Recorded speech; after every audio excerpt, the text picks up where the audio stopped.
Assalamualaikum warahmatullahi wabarakatuh, pemirsa di TV dimanapun Anda berada.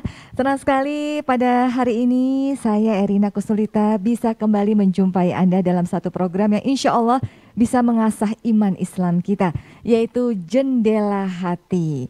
Dan pastinya di kesempatan hari ini kita tak lupa mengucapkan rasa syukur yang luar biasa kepada Allah Subhanahu wa taala karena kita masih diberi nikmat sehat dan kesempatan untuk belajar. Tentunya dalam majelis taklim Jendela Hati yang sangat luar biasa. Dan saya tidak sendirian karena juga sudah bersama Ustadzah kita tercinta yaitu Bunda Eni Harjanti. Assalamualaikum warahmatullahi wabarakatuh Bunda. Waalaikumsalam warahmatullahi wabarakatuh. Bagaimana kabarnya Bunda? Alhamdulillahirabbil alamin. Tetap ya Bun, menyeru kebaikan tanpa henti walaupun saat ini tetap pandemi, tetap ya Bunda. Iya, insya Allah justru di saat pandemi rata-rata setiap orang butuh satu pencerahan. Nah, jadi jangan dia. berhenti karena pandemi, tetapi justru bagaimana kita meningkatkan keberanian. Yang penting tetap prokes. Iya, baik. Semoga sehat dan selalu dimudahkan ya Bunda ya. Insya Bunda, Allah. kita di sini kedatangan tamu nih Bun. Iya. Ya, saat ini di studio Adi TV dari Boyolali, jamaah yang akan bersama-sama kita untuk hadir, Iya. untuk belajar lagi, untuk mengasah ya. Kita sapa dulu ya Bunda ya. Iya, dari SMP Negeri 3 Sawit Boyolali. Assalamualaikum warahmatullahi wabarakatuh. Bagaimana kabarnya Bapak Ibu? Alhamdulillah ya, masih diberi kesempatan untuk datang ke studio Adi TV ya Bapak Ibu ya. Iya, baik. Jendela Hati. Iya, mudah-mudahan penuh dengan kedamaian dan kesejukan hati, tentunya kita mendapatkan kesempatan dari Adi TV ya. Bapak Ibu, saya boleh tanya nggak? Kira-kira Bapak Ibu sudah siap meninggalkan warisan belum untuk anak dan keturunannya? Insya Allah. Apa Pak warisannya Pak? Boleh mic-nya Pak dipegang Pak. Warisannya apa Pak? Langsung dia ngomong aja Pak. Warisannya apa Pak? Insya Allah yang saya wariskan adalah ketauhidan kepada Allah Ta'ala dan yang kedua adalah ilmu untuk baik. duniawi maupun akhirat. Nah, supaya kita juga nggak kebanyakan bertanya-tanya dan juga jamaah di rumah juga ingin tahu warisan terbaik seperti apa yang harus kita berikan dan kita tinggalkan untuk anak dan keturunannya. Langsung ya, kita akan mendengarkan pencerahan dari Bunda Eni Harjanti. Monggo silakan Bunda. Ya. Assalamualaikum warahmatullahi wabarakatuh. Alhamdulillahirabbil alamin. Innal hamdalillah nahmaduhu wa nasta'inu wa na'udzu billahi min syururi anfusina wa min sayyiati a'malina mahyadillahu fala mudhillalah wa may yudhlil fala hadiyalah. Allahumma sholli ala Muhammad wa ala ali Muhammad. Bapak Ibu yang kebetulan rawuh pada kesempatan kali ini dari SMP Negeri 3 Sawit Boyolali yang saya hormati dan segenap pemirsa Adi TV dimanapun berada. Alhamdulillahirabbil alamin, puja dan puji syukur kehadirat Allah yang hingga kesempatan kali ini limpahan nikmat dan karunia Allah tercurah pada kita semuanya sehingga kita dipertemukan dalam keadaan sehat walafiat, insya Allah dalam kondisi kekuatan iman yang lebih setelah kita bisa dibilang 2 tahun ditimpa dengan cobaan dari Allah. Mudah-mudahan kita tetap kuat, tetap eksis dan tidak lupa tetap sabar. Salawat dan salam semoga tercurah pada junjungan kita Nabi Agung Muhammad Sallallahu Alaihi Wasallam beserta segenap keluarga, kerabat, sahabat dan para pengikut setianya, insya Allah termasuk kita semuanya. Bapak Ibu dan segenap pemirsa Adi TV dimanapun berada, sebagaimana sebuah hadis yang sudah sangat familiar dari Abu Hurairah, Rasul Shallallahu Alaihi Wasallam berungkap bahwa setiap manusia mati akan terputus semua amalnya kecuali 3 perkara. Apa itu? Sedekah jariah, ilmu yang bermanfaat, dan anak yang soleh. Ini kalau kita melihat dari sudut pandang seorang tua yang akan meninggal. Tapi bagaimana dengan anak-anak kita? Kalau kita oke lah, kita sudah beramal jariah, ilmu kita alhamdulillah yang hadir di sini Bapak Ibu guru semuanya, yang kebetulan bukan Bapak Ibu guru pun saya percaya Saya yakin bahwa ilmunya tetap kita sedekahkan. Kemudian harapan kita memiliki anak yang soleh dan solihah. Tetapi bagaimana dengan anak-anak kita? Ini kan harapan kita. Anak-anak kita bagaimana? Apakah anak kita itu dengan satu kepuasan ketika orang tuanya meninggalkan segudang hartanya, sekian tumpuk depositonya, atau sebidang, dua bidang, banyak bidang tanahnya, ya? Apakah itu yang menjadi harapan anak-anak kita? Terkadang seseorang membagi warisan sebelum dia menjemput ajalnya. Itu salah satu dari persiapan untuk husnul khotimah. Tapi bukan itu. Tadi di bagian depan seorang jamaah, Bapak Guru sudah menyampaikan apa warisan terbaik untuk anak kita. Warisan terbaik untuk anak kita yang pertama adalah agama. Saya tidak perlu menyampaikan runut panjang, yang pasti kita ingat kisah Nabi Yakub ketika beliau sakaratul maut, diabadikan di surat Al-Baqarah. Ada satu pertanyaan, apakah kalian menjadi saksi? Apakah kalian hadir ketika Yakub kedatangan tanda-tanda maut? Betapa gelisah, betapa sedih. Tetapi ketika anak-anak Yakub dikumpulkan, apa yang akan kamu sembah sepeninggalanku?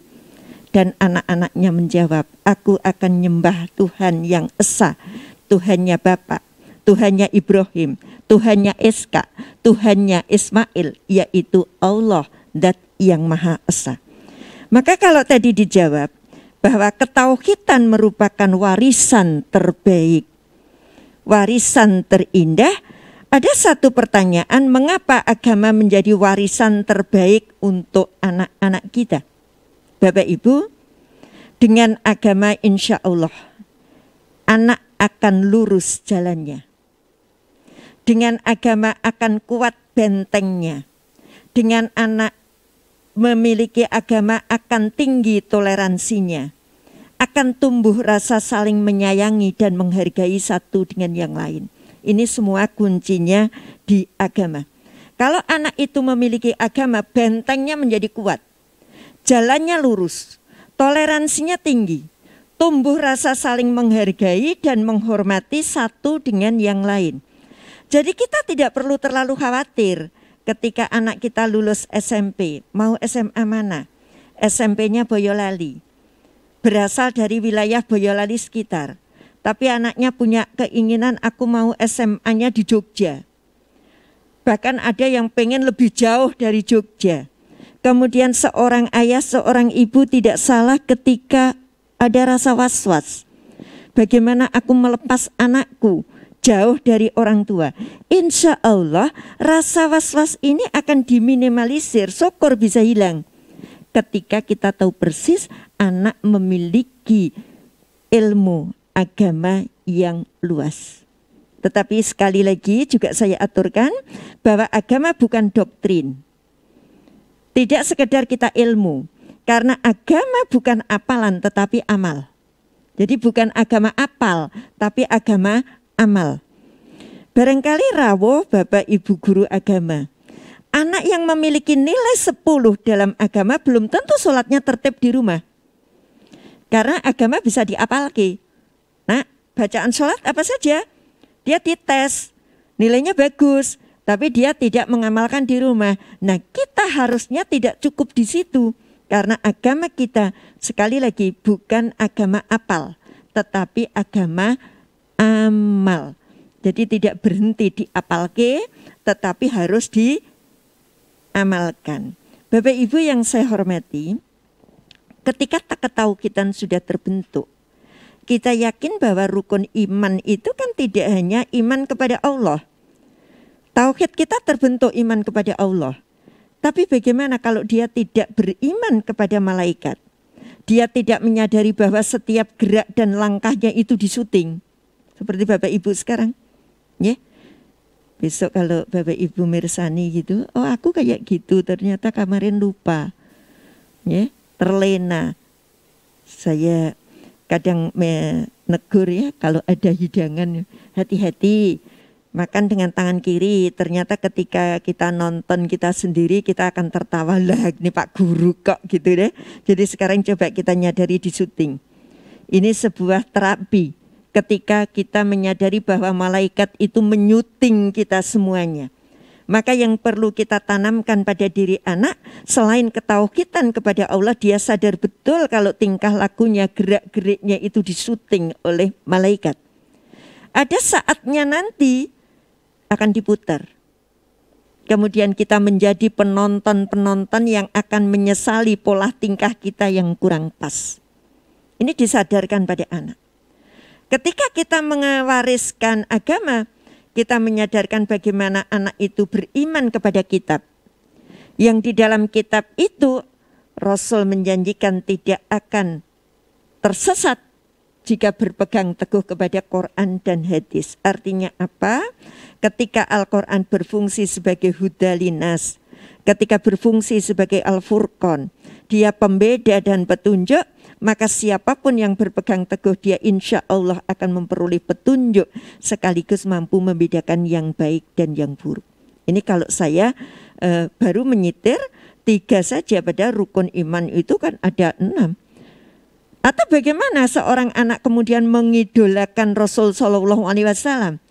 Dia tidak kepencut dengan idola apapun yang muncul di layar televisi, tetapi di otaknya sudah tertanam yang pantas diidolakan hanya Rasul Shallallahu Alaihi Wasallam.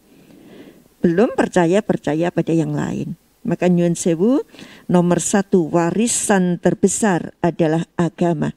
Yang tidak cukup berhenti pada apal, tetapi kita harus amal.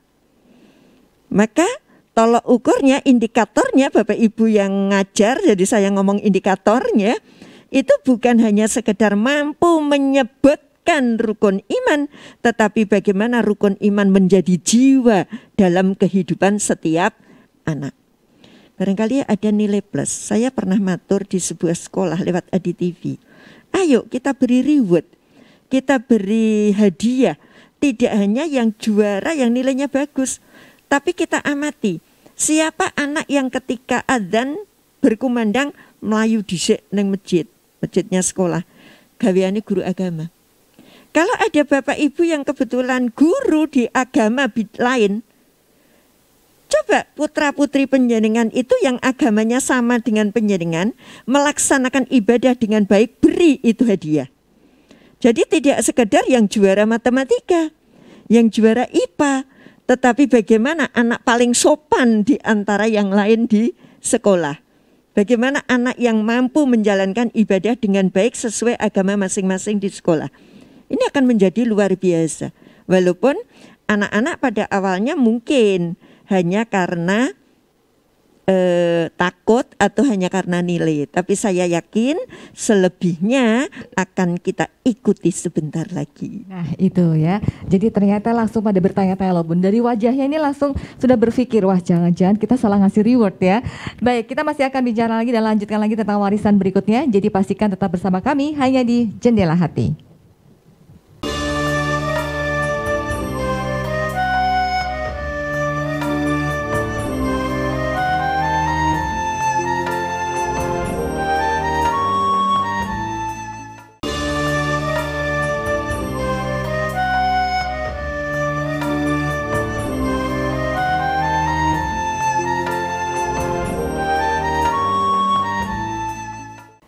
Alhamdulillahirrahmanirrahim. Terima kasih banyak pemirsa di TV, Anda masih bersama kami tentunya di Jendela Hati dan masih bersama dengan Bunda Eni Harjanti terkait dengan warisan terbaik ya. Tadi baru ada 1 terkait dengan tauhid, itu warisan yang paling besar. Nah masih ada 3 warisan lagi ya.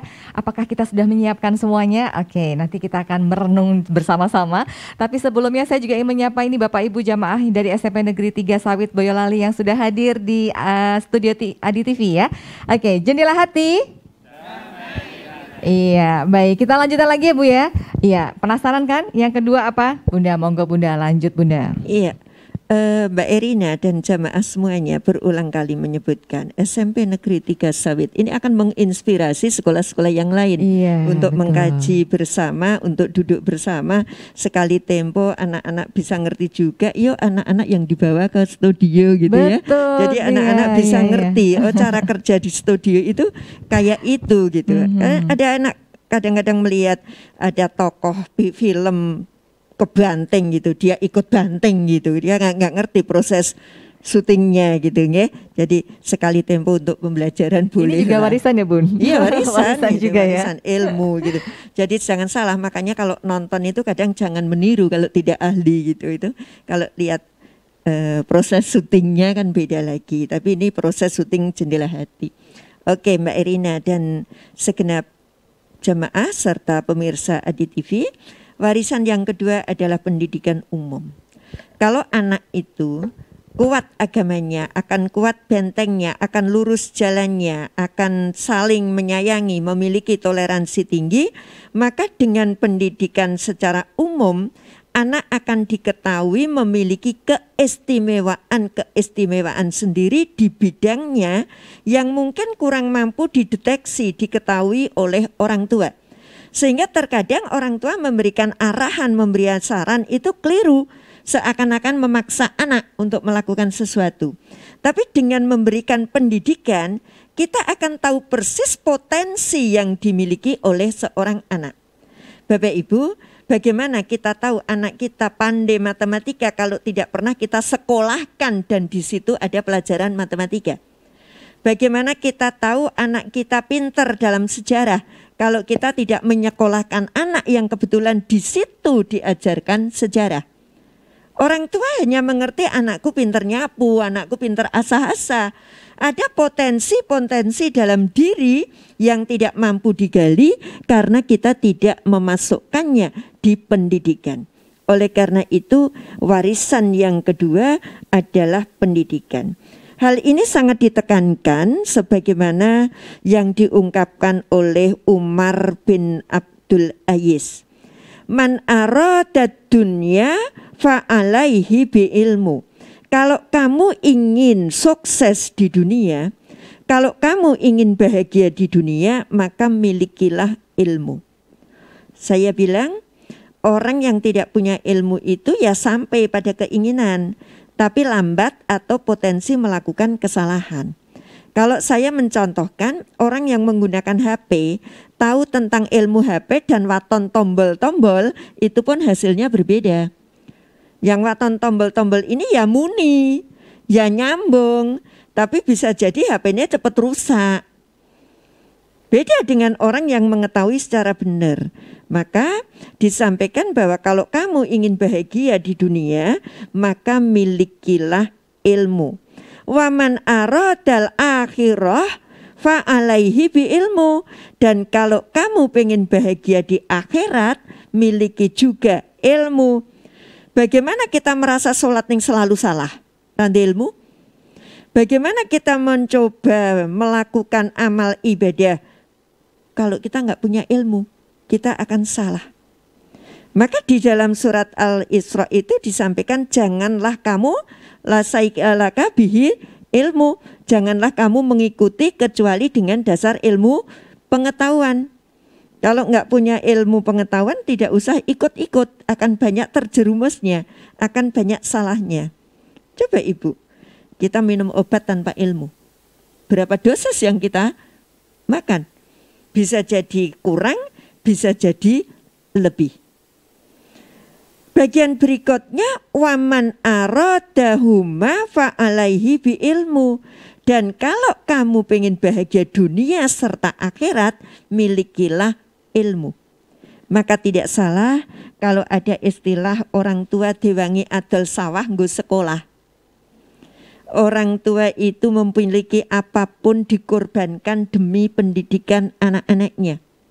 Saya bilang berikan warisan anak kita pendidikan yang tinggi, bukan duit.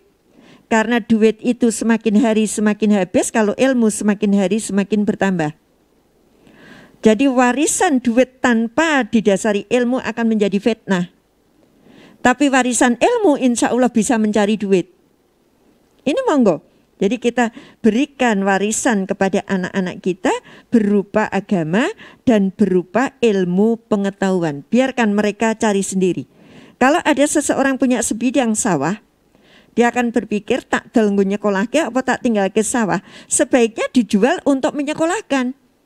Kenapa? Karena belum tentu dia bisa menjadi petani handal dengan sawah 1 petak.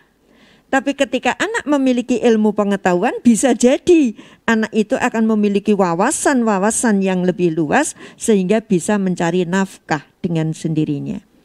Terkadang kita tidak mengenali anak. Yang penting tak siap ke sawah, ternyata anaknya nggak punya bakat tani. Ya, jadi sawah itu sembuh terbengkelai, nggak karu-karuan, nggak menghasilkan secara optimal. Nih, jadi kita kenali potensi anak, kemudian kita mengarahkannya. Maka Bapak Ibu, tugas orang tua sebenarnya tinggal bagaimana menggali potensi anak. Allah Subhanahu wa Ta'ala di dalam surat Az-Zumar, surat ke-39, ayatnya 9, menyampaikan kul hal yastawil ladina ya'lamuna wal ladina la ya'lamun. Apakah sama orang-orang yang berilmu pengetahuan dan orang-orang yang tidak berilmu pengetahuan? Sebenarnya ini pertanyaan yang tidak perlu dijawab kan? Tapi Allah ngetes saja. Apakah sama? Wong bodoh karo wong pinter ki apakah podo? Orang pinter barangkali melakukan sesuatu dengan banyak pertimbangan. Tapi orang bodoh gerusa-gerusu. Dan dia sadar kebodohannya setelah ada finalnya seperti apa, finishnya seperti apa, baru menyadari bodoh aku. Penyesalan yang terakhir. Innama yatadzakkaru ulul albab. Disampaikan bahwa hanya orang-orang yang berakal sehat, dalam hal ini bisa dimaknai cerdas, bisa dikatakan pintar, hanya orang-orang yang cerdas, yang pintar, yang berakal sehat, yang dapat menerima pelajaran. Dalam konteks ini tentu saja pelajaran dari Allah. Karena Allah menciptakan penjenengan semua sebagai penerus ajaran-ajarannya, jadi termasuk penjenengan semuanya. Jadi hanya anak-anak yang cerdas yang bisa menerima pelajaran. Bapak Ibu dan segenap pemirsa Adi TV, hanya ada 3 ya. Yang terakhir adalah akhlak mulia. Warisan yang terbaik adalah akhlak mulia. Kalau dengan iman jalannya menjadi lurus, menjadi kuat, kemudian dengan ilmu, cerdas, kecerdasan kita bisa melakukan segala sesuatunya dengan lebih benar, lebih efektif, lebih berdaya guna dan berhasil guna, maka semuanya itu nanti akan menjadi satu paket komplit kalau disertai dengan akhlak yang mulia. Mengapa harus akhlak yang mulia? Samatur, amal itu ibadah, ya, akhlak itu kepribadian.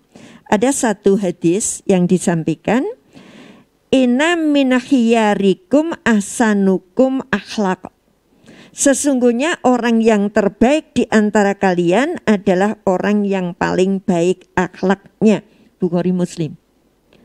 Akhlak Bapak Ibu ada 2. 1 akhlak kepribadian, pribadi, dan 2 akhlak kinerja. Kalau Bapak Ibu mirsani piyayi senyum, piyayi ramah, basomboyo laline mungkin sumeh, sumringah, sumrambah, ya, sumeh, seneng guyu, sumrambah dengan sopo-sopo andap asor gitu ya, semeleh pikirane gitu. Kita sudah bisa mengatakan orang itu berakhlak mulia, pribadi. Tapi kinerjanya belum tentu. Orang itu sumeh, orang itu apian, nek mulang mesti telat. Ya, nek numpuk tugas ora tau beres. Lagi ngopo tinggal lungo, dilurui sithik mecucu gitu nggih. Ini enggak apa-apa wong pakai masker kok enggak ketok kok ya. Ya jadi dilurui nesu itu akhlak kinerjanya ya enggak bagus. Orangnya guyu-guyu nek editor serai tugas ora tau beres. Mbak Rina, jadi akhlak itu ada 2, akhlak pribadi dan akhlak kinerja. Kalau bisa ya dua-duanya harus oke, gitu loh. Nggih. Apa gunanya orang kerjanya mesti rampung, Bu? Mesti rampung. Neng karo besengat-besengut, grudak-gruduk, ketemu koncone ra tau takon, berarti pelit. Karena sedekah termurah itu senyum. Kalau dia nggak pernah senyum berarti pelit pol. Tuh. Ini juga nggak bagus. Atau sebaliknya guyang-guyu mesem-mesem ning nek gawean ra tau beres. Itu nggak baik. Maka monggo, anak harus kita tanamkan kepribadian. Akhlak merupakan sumber kebagusan anak, bahkan disampaikan bahwa di antara ciri iman terbaik itu kalau akhlaknya bagus. Karena akhlak bisa dibedakan, akhlak kepada Sang Pencipta, akhlak kepada Rasul, akhlak kepada Bapak Ibu, kepada anak-anak. Nggak mungkin orang yang akhlaknya baik itu nggak sholat.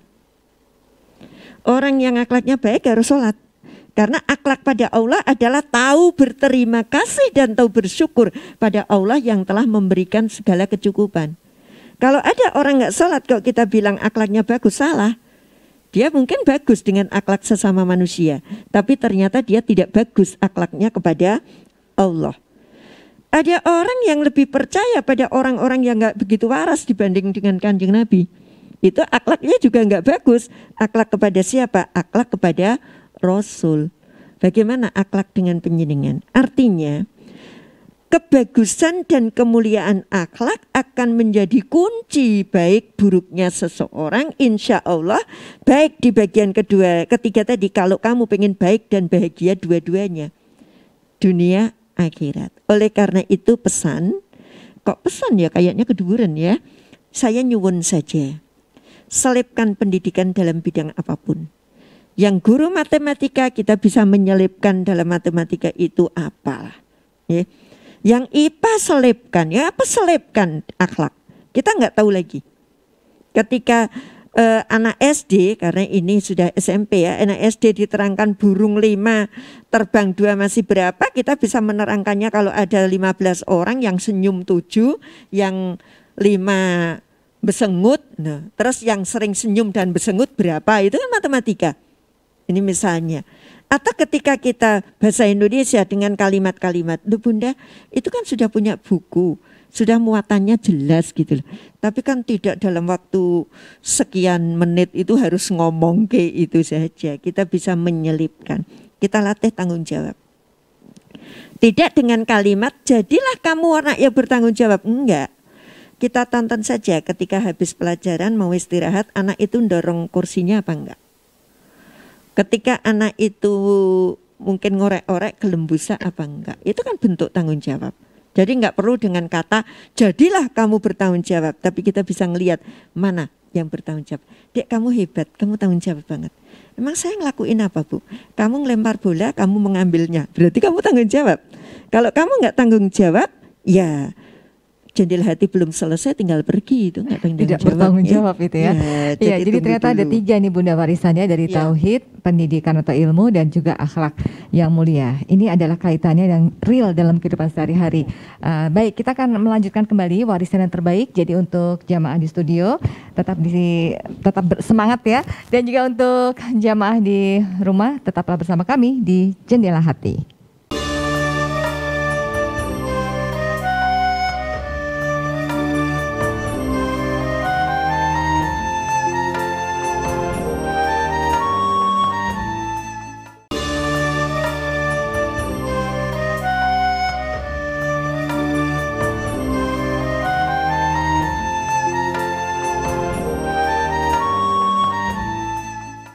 Alhamdulillahirrabbilalamin, pemirsa yang dirahmati Allah, kita masih bersama dalam satu kajian Jendela Hati, yaitu tentang warisan terbaik, masih bersama dengan Bunda Eni Harjanti.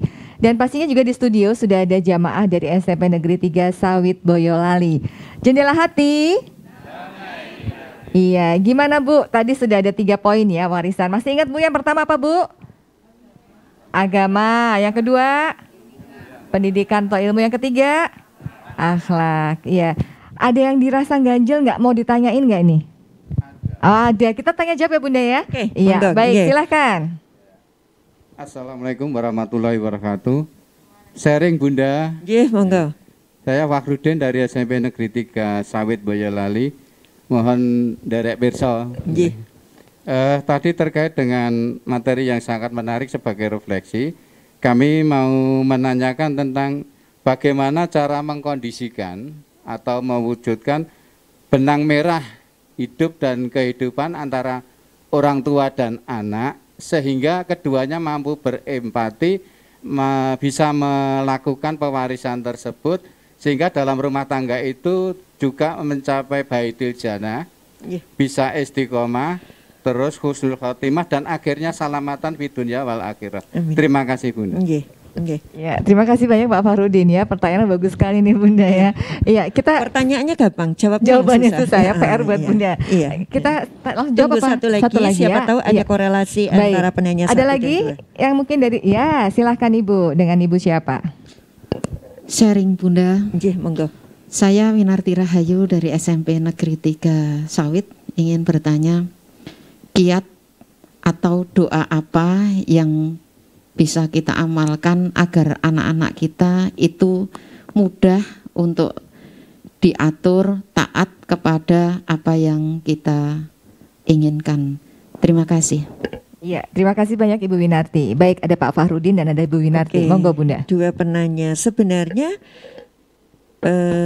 produser di TV ya, kewanan itu nerima guru-guru gitu kan ya. Nah saya kan jadi deg-degan ini yang diumpan ke saya. Oke Pak Farudin, kalau kita berbincang ini kita ingat satu ayat di surat At-Tahrim ayat 6. Ku anfusakum wa ahlikum naro. Ada seorang sahabat ketika dibacakan ayat ini oleh Rasulullah, beliau nangis. Kenapa dia nangis? Karena dia berpikir begini, aku itu untuk menjaga diriku saja nggak bisa, apalagi ini disuruh menjaga anak, keluarga, lingkungan. Ku anfusakum wa ahlikum naro, jagalah diri dan ahlimu, keluargamu dari api neraka. Dia menangis. Aku itu baru menjaga diriku sendiri saja, susah. Sudah tahu sana surga, sana neraka, saya sering larinya ke sini, nggak mampu jaga. Sering begini-begini. Lah kalau sendiri saja susah, apalagi ini diberi tanggung jawab anak, istri dan sebagainya yang harus menjadi tanggunganku. Itu sedih sekali. Tapi kita kadang-kadang nggak sedih ya, nggak ini punya tanggung jawab sebesar itu. Yang ditanyakan di mana ada benang merah, bagaimana anak-anak itu nanti bisa mengikuti jejak kita sehingga menjadi penghuni jannah tadi, bisa husnul khotimah tadi, keluarganya sakinah tadi. Gini Bapak, kalau kita ngomong tentang pendidikan dan ajaan berbuat baik, saya sampai agak nggak enak, barangkali dititeni. Bunda itu kalau parenting, kalau ditanya tentang pendidikan pasti ayatnya itu. Ud'u ila sabili rabbika bil hikmah wal mau'izatil hasanah wajadilhum billati hiya ahsan. An-Nahl 125. Jadi ajaklah ke jalan Tuhanmu, ajaklah kebaikan dengan cara yang bijak. Sering diajak diskusi, sering diajak ngomong-ngomong. Terkadang kita langsung bentak, kamu itu sudah gede kok nggak sholat. Tapi sekali tempo ayo diberitahu sholat ki nggo apa. Kita tidak sekedar menyuruh dia melakukan sholat, tapi hikmah apa yang bisa dipetik, yang bisa diterima dari para pelaku sholat. Ternyata Masya Allah, sholat mengajarkan kita jujur, sholat mengajarkan disiplin, sholat mengajarkan ikhlas, sholat mengajarkan rendah hati. Yang terakhir sholat mengajarkan empati. Ketika kita salam kanan kiri, jadikan itu simbol dari empati. Assalamualaikum, semoga keselamatan ada pada kamu, keselamatan ada kamu. Kalau ini dijiwai, gak akan ada orang ngompas koncone. Gak akan ada orang nipu temennya karena dia sudah punya komitmen keselamatan ada di sekitar kita. Kita sampaikan sholat itu melatih jujur. Sendiri, berdua, berlima, ada gurunya, gak ada gurunya, rokaatnya tetap, bacaannya tetap.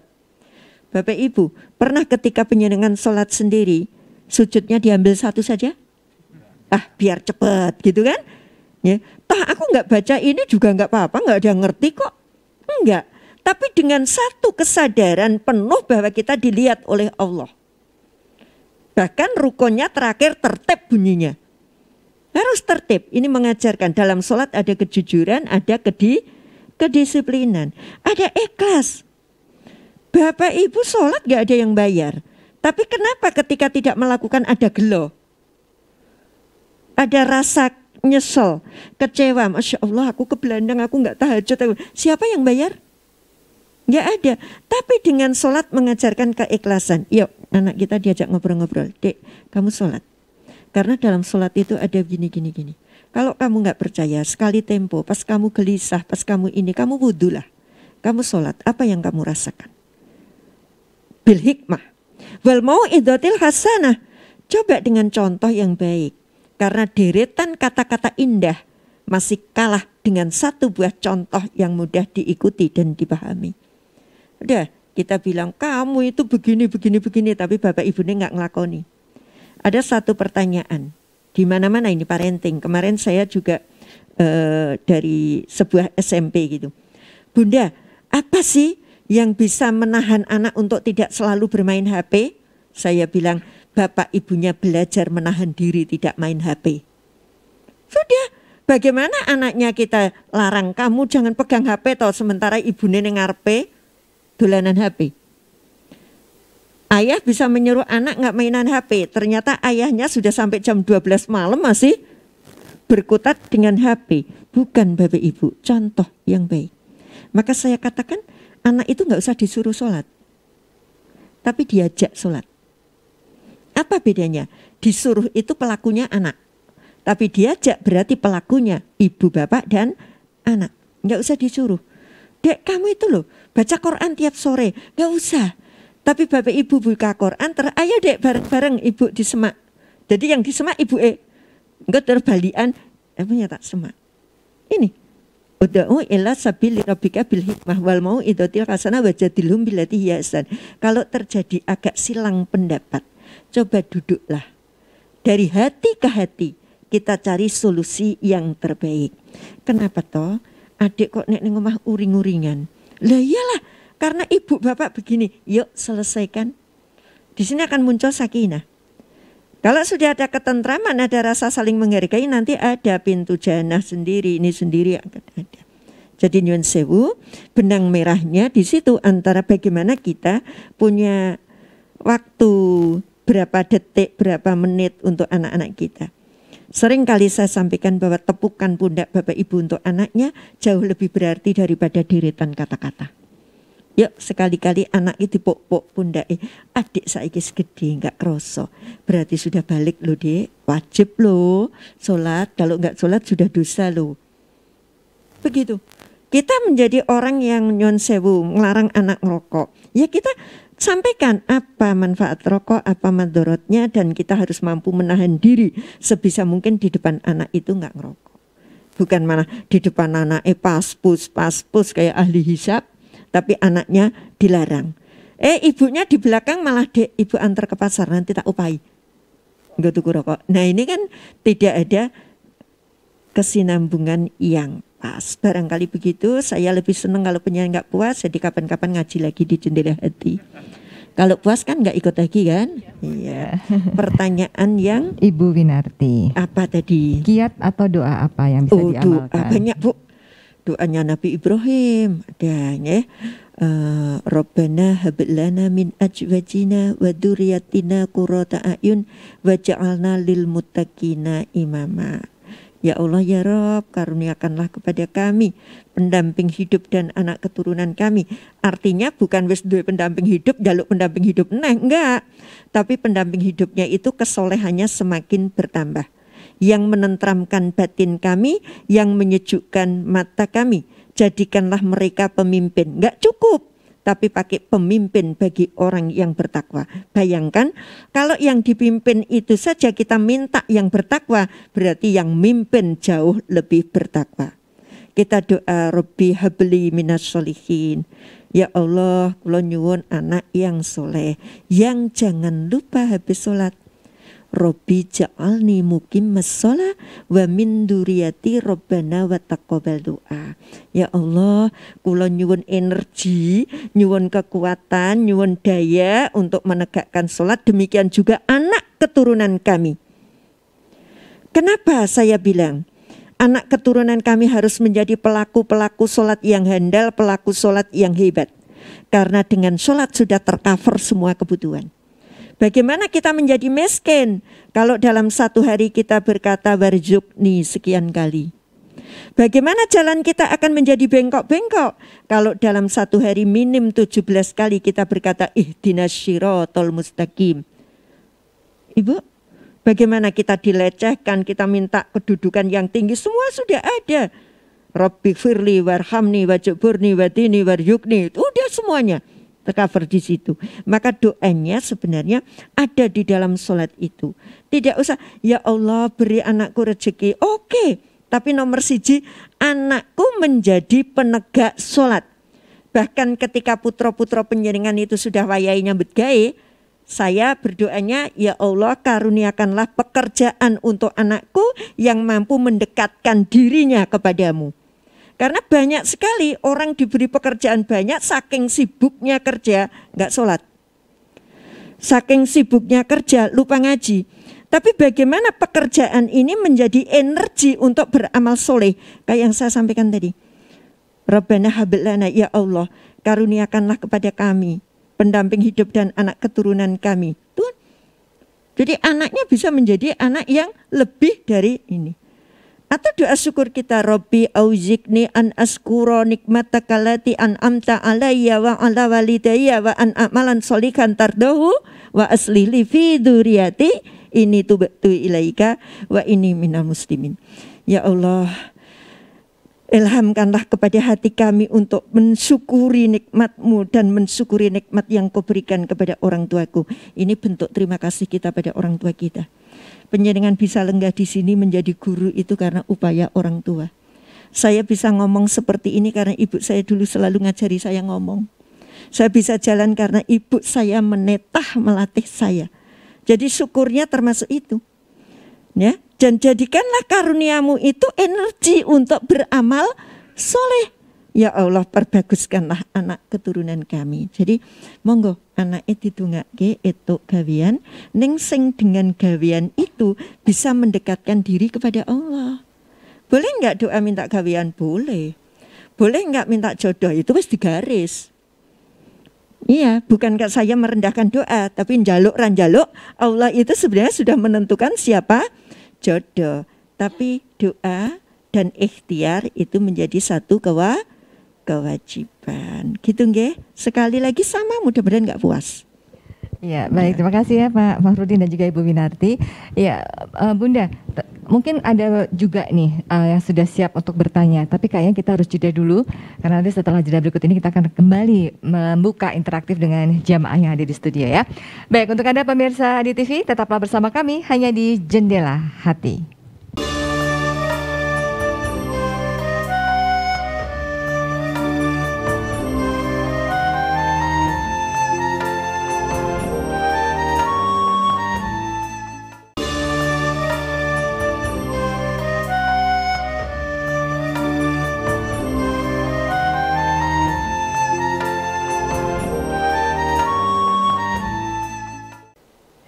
Baiklah pemirsa di TV dimanapun Anda berada, Anda masih terus bersama kami tentunya di Jendela Hati, masih tentang warisan terbaik ya, masih bersama dengan Bunda Eni Harjanti dan kami berdua di sini bersama dengan jamaah yang ada di studio di TV dari SMP Negeri 3 Sawit Boyolali. Jendela Hati. Iya, masih damai ya, masih semangat ya Bapak Ibu. Iya, alhamdulillah. Baik, saya buka kesempatan lagi untuk jamaah yang ada di studio yang ingin bertanya. Nampaknya masih ada. Oke, baik, dengan Bapak siapa, monggo. Sharing Bunda. Monggo nggih. Saya Wartoyo dari SMP Negeri 3 Sawit.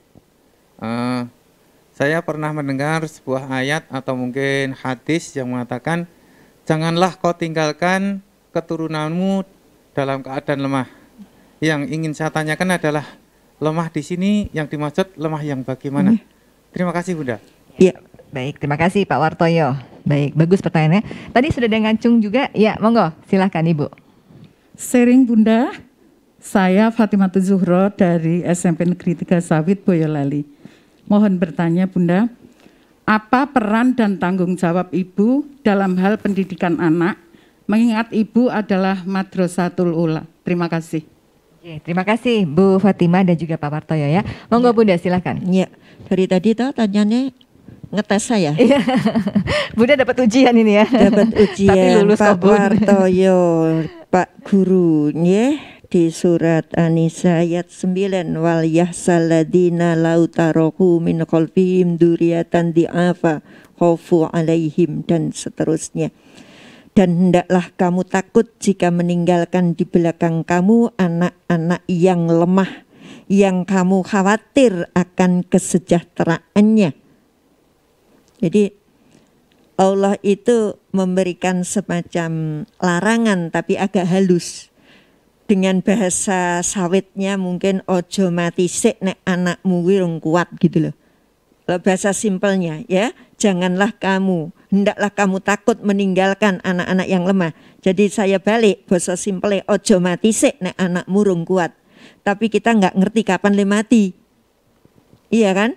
Kalau kita bisa milih kan anakku kuat sik kabeh baru aku mati. Tapi ini kan kita tidak ngerti kapan matinya. Maka yang bisa dilakukan adalah sedini mungkin kita menguatkan kondisi anak sehingga sewaktu-waktu kematian itu datang, anak kita sudah kuat. Lalu apa yang dimaksud kuat di sini? Satu, kuat akidah. Ya, satu, kuat akidah. Dua, kuat akhlak. Kalau saya bilang ada tarbiyatul imaniyah, tarbiyatul kulukiyah, tarbiyatul ilmiyah, kuat ilmunya ya. Jadi begini urutannya, kuat imannya, kuat akhlaknya, kuat ilmunya, jismiyah, jasmaninya, kuat mentalnya, kemasyarakatannya, ekonomi dan sebagainya. Loh, mengapa iman dulu? Mengapa akhlak dulu? Tidak ilmu dulu? Oke, begini. Iman sebenarnya bisa kita tanamkan dalam diri anak sejak anak itu ada dalam kandungan atau rahim seorang ibu. Maka saya katakan akhlak itu bisa diajarkan sejak bapakmu ketemu ibumu, saya bilang gitu. Ya, bagaimana kita melaksanakan kewajiban suami istri dengan doa terlebih dahulu. Bagaimana ketika kita memberikan asupan tidak hanya makanan tetapi doa-doa ketika anak itu dalam kandungan. Dengan mungkin asmaul husnahnya, dengan sholawatnya, dengan apa untuk membentuk kepribadian yang luar biasa. Ketika anak itu lahir cengar, akhlaknya kita bentuk. Dengan apa? Sebelum disusui berdoa. Yuk berdoa mau minum, berdoa mau bubuk. Habis itu diajak ke tempat neneknya, dikasih sesuatu. Ya adik terima pakai tangan kanan dong. Pamit dong. Ini. Itu kan pelajaran akhlak. Tidak mungkin anak begitu lahir cengar papat ping 5 pirole. Enggak. Siapa? Presiden kita? Enggak. Apa benderanya sana? Tidak. Tapi akidah dulu kita tanamkan, akhlak ini mulai bayi lahir tadi nyuwun sewu ibu biasakan mau mimii dengan doa, mau bubuk dengan doa, itu sesungguhnya etika ya, akhlak kita kepada Allah, kemudian akhlak pada sesamanya yaitu ya bilang terima kasih, punya roti yuk temennya dibagi, itu kan semua akhlak. Setelah itu barulah kita beri materi pendidikan. Walaupun pendidikan itu ya tentu saja harus disesuaikan dengan usia anak. Kemudian ada pendidikan jasmani. Pendidikan jasmani itu tidak hanya olahraga, tetapi termasuk makanan yang halal yang diasupkan pada anak. Nih, bagaimana anak hidup tenang kalau yang kita suapkan itu bukan makanan yang halal. Jadi nyuwun sewu. Sementara ini sering pendidikan jasmani itu olahraga tok. Itu tidak, harus ada makanan yang halal. Ada pendidikan kemasyarakatan. Ya, bagaimana anak kenal lingkungan kita. Ada pendidikan mental. Bagaimana anak merasakan kecewa, merasakan ya sebangsa itu ya. Itu pendidikan mental. Dan yang terakhir nyuwun sewu ada pendidikan seksual yang mungkin dalam cerita dulu tabu, tapi sekarang perlu. Karena anak-anak kecil hanya bisa menonton di televisi tanpa diberi pendidikan, akhirnya salah langkah. Jadi ada pendidikan. Insya Allah kalau 7 pendidikan atau 6 pendidikan, berapapun jumlahnya itu tadi kuat, itulah yang dimaksud meninggalkan anak-anak yang kuat. Larangan loh, janganlah kamu itu ya, atau hendaklah kamu khawatir, itu kan. Berarti Allah dengan tegas kita khawatir kalau kita mati. Gitu. Jadi itu yang dikhawatirkan ya, bukan jadi masalah harta atau dengan warisan tadi ya. Iya, warisan terbaik ya. Baik, kita lanjut ke pertanyaan berikutnya Bunda dari Ibu Fatimah. Peran dan tanggung jawab Ibu sebagai madrasah umat ya, madrasatul umat. Monggo. Gini, saya ngomong-ngomong sebenarnya pandemi ini bikin susah atau bikin seneng toh? Bikin apa Pak, Ibu? Seneng juga. Karena sebenarnya pandemi ini adalah ungkapan rasa gemes Allah pada kita. Dengan adanya pandemi itu Allah ingin mengembalikan fungsi rumah tangga sebagai madrasah utama untuk anak-anaknya. Karena ketika tidak ada pandemi, seorang ibu, seorang ayah dengan enaknya pagi hari melepas anaknya, sore sudah masuk. Kalau sudah tak sekolah ke di sekolah yang hebat, yang bayarnya mahal, mesti anakku top. Banyak sekali orang tua yang ketika menemui anaknya agak nakal itu yang disalahke guru nih. Bukan saya bela penjenengan. Ya, iki le sekolah neng ndi kok dadine kayak gini gitu nggih. Salah ini. Jadi orang tua yang merasa sudah mampu bayar, milih sekolah yang hebat, beliau ini lepas tanggung jawab toh anakku ini. Ketika pandemi yang hampir 2 tahun ini, ada satu tatanan baru bahwa anak-anak daring. Maka semua bapak ibunya kemudian langsung terjun mendampingi putra-putrinya. Baik itu urusan pendidikan yang berkaitan dengan agama, pengamalan maupun pendidikan-pendidikan yang secara akademisi. Nah, di sini maka peran ibu dan ayah akan terasa sekali bahwa aku sebagai pendidik, karena rumah tangga itu madrasah, berarti pendidiknya itu bapak ibunya. Nah, di sini akan terasa sekali selama pandemi itu betul-betul bapak ibunya berperan dalam pendidikan anak. Yang berikutnya, yang pertanyaannya kan ibu tadi, ibu. Karena ibu paling dekat. Saya menyitir salah satu surat Ibu Kartini. Ya. Jadi di pangkuan atau di tangan ibu-ibu itulah anak-anak belajar berpikir dan merasa. Itu di ibu, ya, bukan di ayah. Karena apa? Ibu yang paling banyak, baik itu komunikasi, bersinggungan dan sebagainya dengan anak. Maka dikatakan ibu adalah soko guru peradaban. Bukan karena ibu-ibunya itu yang cakap dalam bidang itu, tetapi karena di tangan ibulah anak-anak itu, di buayan ibulah anak-anak itu pertama-tama berpikir dan merasa. Maka jangan hanya jangan hanya akal yang dipertinggi, tetapi budi harus dipertinggi. Itu pesan Bu Kartini ya. Jadi Bu Kartini memesankan orang mungkon sinau tok gitu, akal. Yang terakhir mungkin karena ibu lebih dekat. Bahkan Allah melalui Rasul Shallallahu Alaihi Wasallam memberikan kedudukan seorang ibu 3 tingkat lebih tinggi dibanding seorang ayah tanpa mengurangi kemuliaan posisi seorang ayah. Ada 3 doa ibu itu dikabulkan. Siapa yang dihormati ibumu, ibumu, ibumu. Kenapa ya Rasul? Ibumu telah mengandungmu. Ibumu telah melahirkanmu. Ibumu telah menyusui sekaligus memelihara, mengasuh dirimu. Jadi 3 tingkatan itu terletak di situ. Karena bapak tidak bisa melakukan 3-tiganya. Ya, kenapa ibu mengandungmu? Bapak armeri. Melahirkanmu, bapak nggak bisa. Menyusuimu. Saya matur bapak tanpa mengurangi kemuliaan bapak yang punya kewajiban mencari nafkah. Tapi memang sunnahnya seperti itu. Jadi kenapa ibu? Karena ibu yang banyak berkomunikasi, berhubungan langsung sejak anak itu ada di dalam kandungan. Maka berbahagialah ibu-ibu, jangan merasa lah nek ngono ibu susah banget gaweane. Oke, bukan. Berbahagialah karena di telapak kaki ibu ada surga. Ada bahasa indah saya, wanita itu ratu tanpa mahkota, tetapi di telapak kakinya terbentang surga. Dia ratu tapi tanpa mahkota. Mahkotane panci, mahkotane ini enggak, repot banget itu ibu. Tapi sekalipun ratu tanpa mahkota, tetapi telapak kakinya surga. Itu Mbak Erina, ya. Alhamdulillah ya, bersyukur ya Bu, kita jadi ibu ya, mulia. Bapak juga bersyukur. Tanpa ada bapak, kita nggak bisa jadi ini dong, membeli keturunan ya. Jadi harus berkolaborasi, harus bersinergi ya Bunda ya, saling. Ya baik, ternyata warisan kita sudah ketemu 3 hal dari tauhid, ilmu dan juga akhlakul karimah, dan penanya sudah Bunda. Nggak terasa ya 60 menit ya.